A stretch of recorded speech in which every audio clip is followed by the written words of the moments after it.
종합 토론을 진행하도록 하겠습니다. 종합 토론은 저희 토론자들이 모여서 앉아서 진행하는 관계로 마스크를 쓰고 진행을 하도록 하겠습니다. 김선재 세종대학교 미래전략부총장님의 의견을 듣도록 하겠습니다. 네, 안녕하십니까. 세종대학교의 김선재 교수입니다. 현재 대학의 입장에서는 이 평판도 향상을 위해서 주체가 돼야 되는데 그 주체가 되지 못하고 끌려가고 있는 그런 입장이기 때문에 고민이 굉장히 많습니다. 이 대학 평가라는 잣대는 객관성 확보가 굉장히 중요합니다. 그 여러 지표 중 이 설문조사에 의한 평판도 평가는 주관적일 수밖에 없고요. 교육이나 연구 국제화 등을 종합적으로 반영하는 이 QS와 TH 평가에서도 굉장히 주관적이라는 걸 알 수가 있습니다. 이처럼 이 주관적인 성향이 강한 이 평판도 지표 반영 정도에 따라서 평가 기관별로 대학의 순위가 굉장히 차이가 난다는 예를 말씀드릴 수가 있습니다. 또한 한국 대학들은 이런 평판도 지표에서 굉장히 저평가되어 있다라고 생각할 수가 있습니다.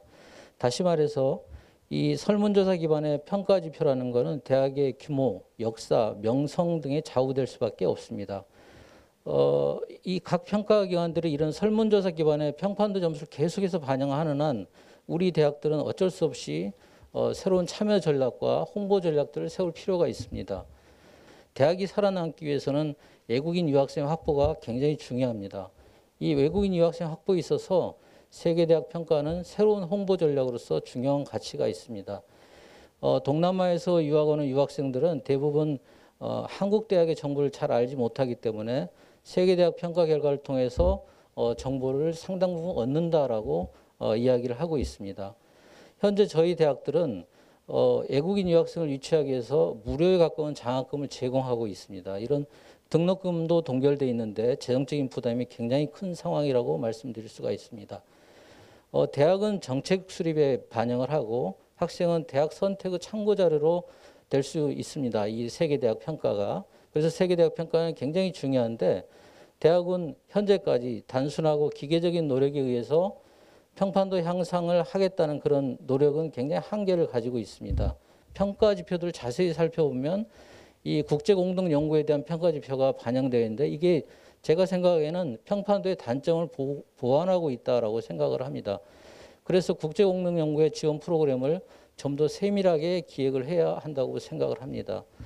그래서 연구재단이나 대기업이나 정부 차원에서 국제공동연구를 지원할 수 있는 기존의 편향된 R&D가 아니고 플랫폼 자체를 개발해서 국가 주요별로 국제공동연구 신청에 대한 정보나 가이드를 우리 연구자들에게 제시할 필요가 있다고 생각합니다. 특히 이 전기차나 소부장 또는 ICT와 같이 한국이 선도할 수 있는 학문 분야의 경우 정부 차원의 펀딩을 통해서 한국 대학들이 주도권을 가질 수 있는 그런 국제 공동 연구가 돼야 된다라고 생각을 합니다.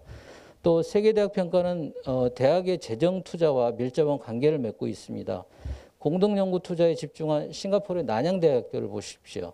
홍콩 과기대 같은 경우를 보면은 역사가 굉장히 짧음에도 불구하고 난양대는 세계 13위, 홍콩 과기대는 세계 27위에 랭크되어 있습니다. 이런 사례를 참고해서 우리 정부 차원에서도 대학의 재정 투자가 증가될 수 있도록 유도하는 정책 변화가 필요하다고 생각을 합니다.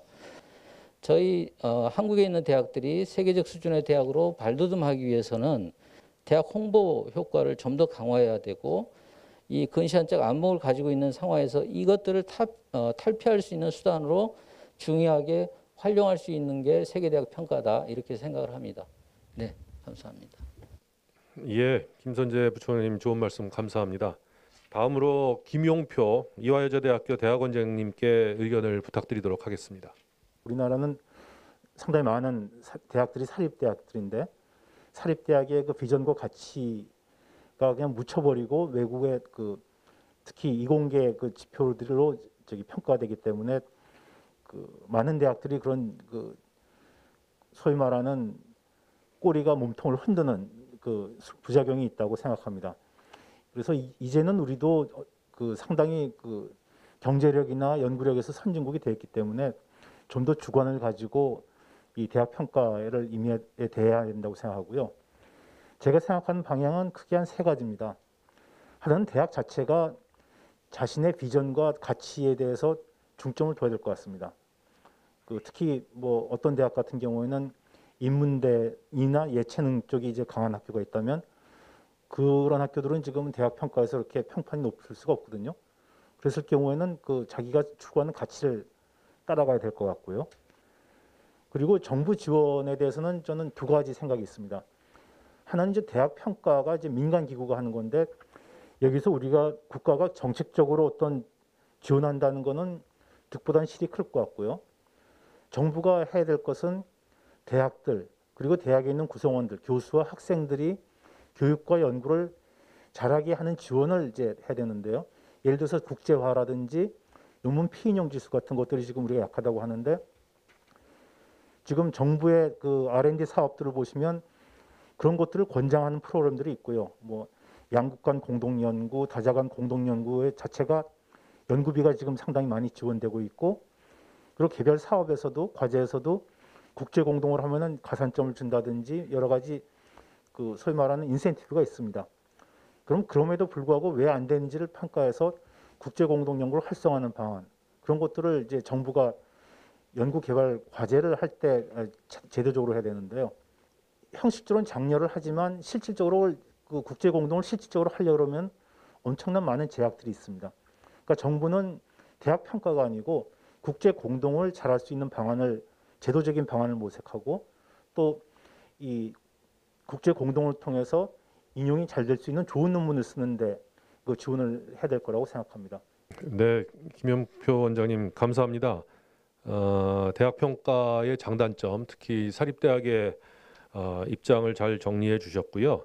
기본적인 지원 방안을 더 강구하는 것이 좋겠다 하는 그런 말씀을 해주셨습니다. 감사합니다. 김재국 전남대학교 사회맞춤형 산학협력 선도대학 육성사업단장님께 의견을 부탁드리도록 하겠습니다.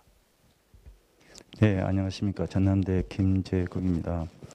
그래서 제가 이제 미국이나 싱가포르 예를 이제 제가 간단히 들어보면, 제가 95년도쯤에 이제 텍사스 오스틴에 텍사스 대학 유학을 했는데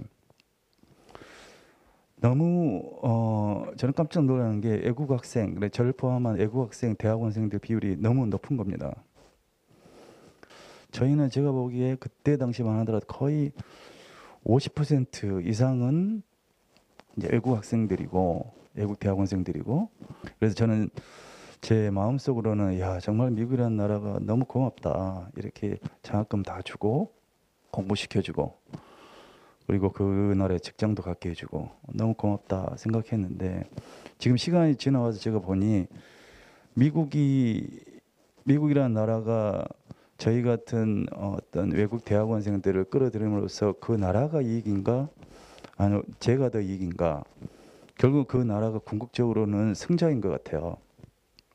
결국 따져보면 그때 89년, 90년 이쯤에는 미국하고 일본의 경우를 보면 일본의 생산력 지수가 미국에 거의 맞먹는 지수로 나타내면 3.2 대 2.9 제 기억이 나는데 그러나 이제 일본은 노령화가 되면서 이 대학원생 특히 국제화에서 미국만큼은 그런 상황이 안 되기 때문에 현재는 세계적인 그 생산력 지수에서 절대 비교를 할 수 없는 그런 상황이 됐습니다. 그래서 저희는 이런 상황을 바로 목도하면서 일본의 상황이 바로 우리 상황이 되겠구나. 그리고 미국이나 싱가포르 그래서 외국 대학원생들이 우리나라 소중한 국가 세금으로 외국 학생들을 왜 교육시키냐 이런 불만이 있는 경우가 좀 있었습니다. 이번에 PK 준비하면서도 있었는데 그러한 편협적인 시각이 아니라 외국 대학원생 국내 대학원생 상관없이 우리나라의 소중한 자원으로 발전시킬 수 있는 그런 계기가 돼야 된다라는 것이 이제 지금 현재 그 절대절명의 그런 상황인 거고 이제 그래 되다 보니 이제 우수한 연구 인력 유치를 위해서는 그 대학의 그 양호한 평가가 필수적이고 아주 중요한 상황이다. 더 나아가서는 ETF에서 이 지표를 저희 한국 국내 대학들이 유리한 그런 지표로 그걸 이제 설득을 해서 올리는 그러한 이런 과정들이 있으면 저희 국내 모든 대학들이 사실 랭킹이 올라가고 결국 그게 좋은 연구 인력들을 저희들이 수입할 수 있고 그 사람들이 국가 발전에 기여할 수 있는 이런 선순환 체제가 될 수 있는 아주 좋은 기회로 저는 삼아야 된다고 그렇게 생각합니다. 이상 마치겠습니다. 네, 김재국 단장님 좋은 말씀 감사합니다. 김재국 단장님께서는 세계 대학 평가가 곧 국내 대학의 경쟁력, 특히 해외의 우수 연구 인력을 유치하는 것과 직결된다 하는 점을 강조하셨고요. 그런 차원에서 국제 협력과 평판도 제고를 위해서 국가적 차원의 개선 노력이 필요하다 하는 의견도 주셨습니다. 뭐 추가적인 답변을 우리 박준원 부총장님 좀 해주시기 바랍니다. 감사합니다. 예, 관련해 가지고 제가 제 경험 포항공대의 사례를 예를 들어서 좀 설명을 드리도록 하겠습니다. 저희가 그 QS에 관련해서는 굉장히 한 교수님이 아주 초기부터 관심을 갖고 중요성을 강조하시면서 엄청나게 많은 노력을 하셨어요. 그러다 보니까 굉장히 순위가 엄청나게 올라갔었고요. 또 이제 그 당시에는 이런 것들에 대한 뭐 한국뿐만 아니라 딴 데서 관심도가 낮은 상태다 보니까 저희가 압도적으로 좋은 성과를 얻었습니다. 그래서 이제 굉장히 홍보 자료를 많이 이제 사용을 했고요. 근데 점점 이제 시간이 흐르면서 많은 대학들이 관심을 갖고 참여를 하고 그러다 보니까 저희 포항공대 그 성적이 순위가 점점 내려갔습니다.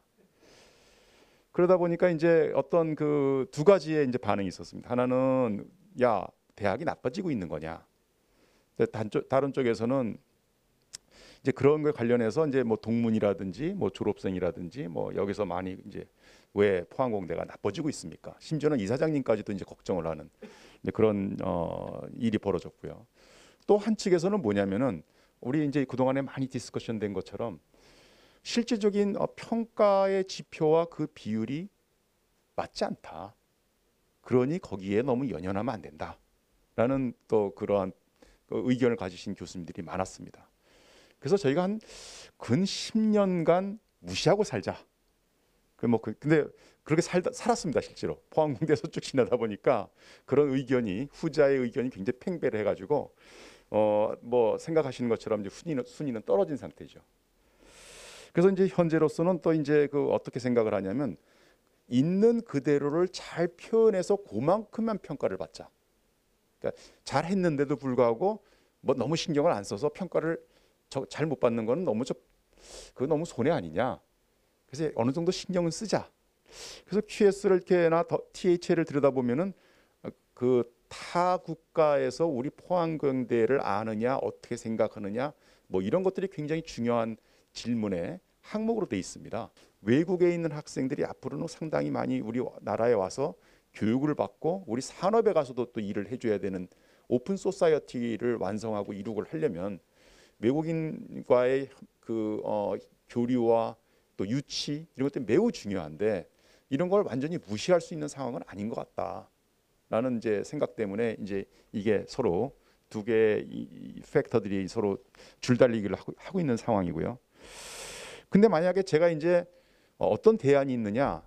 사실 저는 이제 우리 교육에 오랫동안 몸을 담고 있기 때문에 이렇게 순위라기보다는 인덱스 하나하나의 로 데이터를 보면서 언더스탠딩을 할 용의가 돼 있고 그러고 싶어요. 이 QS라든지 TH에 있어서 실제로 우리가 포커스를 맞춰야 되는 거는 인디비주얼 항목들에 대한 랭킹, 총점을 내서 나온 랭킹이 아니라 인디비주얼 항목에 대해서 전 세계적인 랭킹은 좀 신경 쓸 만하다. 근데 거기에 또 추가로 좀 보고 싶은 항목은 있습니다. 근데 그건 QS, TH 어떤 데서 안 해주면 보기가 쉽지 않은 거죠. 그래서 제가 만약에 QS라 TH의 운영자라면 어떻게 하냐면은 여러 항목들 데이터를 추출할 수 있는 항목들을 세팅을 하고 그 다음에 그 비율을 맞춰보고 그 비율을 어떻게 정하냐면은 이거 제가 그랬다는 건 아니고 제 그냥 개수입니다.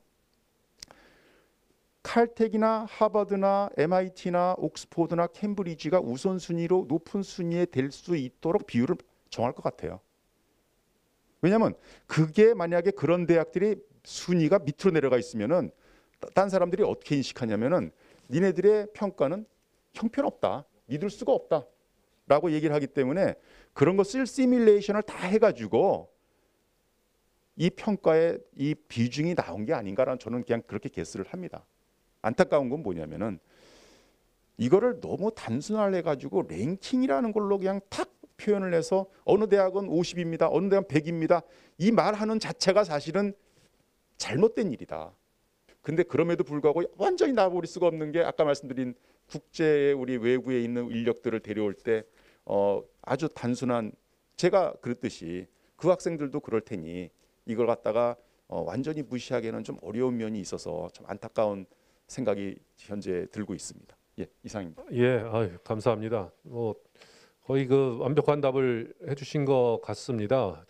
그러니까 이게 서열이라는 게 피할 수 없는 건데 그냥 합쳐서 나오는 서열이 실제 그 각 대학이 추구하는 바하고 과연 매칭하는 것이냐 이제 이런 어려움이 있었죠. 그래서 물론 이제 언론에서 기사를 뽑을 때는 순위에 연연할 수밖에 없는 것은 알지만 조금 더 그 내용을 들여다봐서 각각의 대학이 갖는 뭐 특징, 장점 이런 것들에 대해서 또 목표한 바를 얼마나 잘 달성해가고 있느냐 하는 차원에서의 평가가 꼭 이루어져야 되는 것이 아닌가 하는 생각을 합니다. 결국에 그 대학이 다양하게 가지고 있는 네트워크를 통해서 대학의 홍보를 더 강화해서 뭐 각 다른 대학이나 해외 대학이나 아니면은 기업들에게 홍보를 강화함으로써 평판도를 좀 높이는 그런 노력들은 필요한 것 아니냐 하는 생각은 해봤습니다. 예, 김홍 교수님 말씀하시죠. 이게 평가가 지표로 구성되다 보니까 테크니컬하게 또 단기간에 올리는 방법도 다 있고 대학마다 아마 연구를 하셨을 거라고 생각을 합니다. 특히 이렇게 표준 편차를 이용하거나 가중치를 이용하다 보니까 평가에 그냥 단순하게 단기간에도 올릴 수 있는 방법이 있는데 저희 학교 같은 경우는 10년 전에 이제 200위권에서 100위권으로 들어오면서 전문적으로 좀 체계적으로 관리를 했습니다. 이때 가장 처음 했던 게 어떤 지표가 가장 영향을 미치느냐를 분석을 했는데 저희가 발견했던 거는 그러니까 100위권, 200위권, 300위권의 대학마다 미치는 그 평가 지표의 가중치가 다 달랐다는 겁니다. 대표적으로 200위권에서는 평판도라는 게 실질적으로 50%의 가중치에 40%, 10%, 50%의 가중치를 갖고 있는데 평가의 점수와 한쪽은 순이다 보니까 실질적으로 미치는 가중치는 60% 이상이 됐습니다. 그런데 신기하게도 점점 100위권으로 되거나 50위권으로 되면 이 평판도에 대한 가중치가 점점 떨어지고 있습니다. 그래서 저희가 이제 저희 학교도 100위권으로 되면서 평판도를 어떻게 관리할 건가에 좀 집중을 했었는데 그때 가장 처음 했던 게 DB를 구축했습니다. 그러니까 보통 대학에서 평판도를 관리하고 연구자를 관리하면 엑셀로 관리를 보통 하시는데 엑셀로 관리하면 거기서 나올 수 있는 데이터가 거의 없습니다. 그래서 그 연구자의 코드본을 부여해서 패널 데이터를 구축하고 뭐 코호트 조사 방식으로 하다 보면은 저희 예를 들면 학교에 우호적인 연구자가 누구인지를 알 수가 있고 그 박준원 그 포항대 교수님이 말씀하신 것처럼 뉴스레터를 보면 뉴스레터를 클릭하는 사람이 우리 학교에 우호적일 수 있다도 추측이 가능할 정도니까 이렇게 테크니컬하게 단기간에 올리는 방법은 있다고 말씀을 드리겠습니다. 이거 뭐 기업 비밀을 그렇게 막 뭐 발표를 해주셔서 조금 그러네요. 예, 감사합니다. 그 이제 거의 마무리하면 좋겠는데 혹시 추가로 하실 말씀 있으시면 예, 우리 이준영 차장. 예, 성균관대학교 이준영입니다. 이 대학 평가라는 게 순위라는 게 참 무시할 수도 없고 또 좀 애매하죠. 근데 저희 성균관대학교 같은 경우는 10년 전에 한 350등을 했었는데 한 10년 정도 해서 이제 한 100등, 100위 정도까지 올라왔는데요. 근데 이제 그렇게 해서 이제 한 100위까지 뭐 장단기 단책을 하면서 올라왔는데 이제 어느 정도 약간의 그 무리수가 아니고 한계 혹은 좀 그런 게 있는 것 같은 게 구성원들도 좀 지쳐가는 것 같고요. 그다음에 대학의 수도권 대학이나 지방대학, 지역대학이나 사립대학이나 국립대학이나 가지고 있는 리소스의 한계가 있습니다. 그 한계가 이제 거의 차기 시작한 거 아니냐. 공간이나 재정이나 우수 교수님이나 우수 학생 면에서 더 이상 급격히 이렇게 증가하거나 재정이 증가하거나 하지 못하는 상황에 도달하고 있는 것 같습니다. 등록금 문제도 그렇고 정부 지원도 그렇고 또 인재 풀도 그렇고요. 그런데 가만히 생각해 보면 우리가 갖고 있는 리소스를 최대로 사용하고 있는가에 대한 좀 생각을 하게 됐습니다. 그런데 이렇게 들여다보면 아직도 좀 있다, 여유가. 그래서 그런 것들에 대한 공감대를 구성원들이 좀 다시 찾는, 그러고 같이 가는 그런 노력이 한 10년 더 한다면 여기서 정체를 할 뻔하다가 조금 더 다시 올라갈 수 있는 좀 장기 대책이 되지 않을까 하는 그런 대학 자체 내에서의 노력도 좀 필요하지 않나 하는 그런 생각을 좀 해보고요. 물론 그 방향은 저도 잘 모르고 구체적인 방안에 대해서는 모르겠지만 우리들도 한번 생각해보자. 물론 단기 대책도 필요하지만요. 그런 제안을 좀 드리고 싶습니다. 그래서 이것으로써 제 182회 한림 원탁 토론회를 마치도록 하겠습니다. 이상으로 원탁 토론회를 마치겠습니다. 감사합니다.